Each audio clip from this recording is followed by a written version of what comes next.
És l'intent de desallotjament la setmana passada d'un restaurant en un suburbi de Pequín. Forces de l'ordre intenten endur-se l'amo, que de cop es queixa que l'han lesionat els ronyons. Mentre uns obrers apuntalen una tanca per aïllar el local, els guardes de seguretat retiren les fotos acusatòries de la vintena de trinxerats que resisteixen des del novembre. Avui, per quarta vegada, les autoritats del districte han tornat a aprovar l'assalt. En arribar aquest equip de televisió, fan marxa enrere.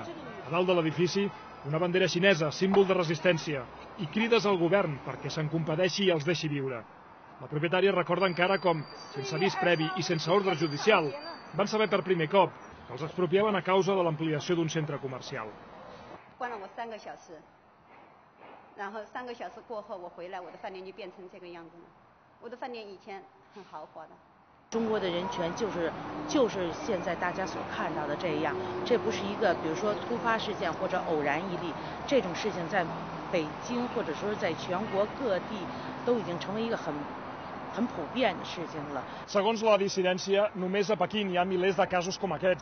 Expropiacions forçoses que són possibles gràcies a la connivència entre especuladors i autoritats, casos que normalment es resolen o bé per la força, o bé per la insistència en la intimidació, o bé per pactes fora de la llei, indemnitzacions que normalment estan molt per sota del preu de mercat. Sergi Vicente, TV3, Pequín.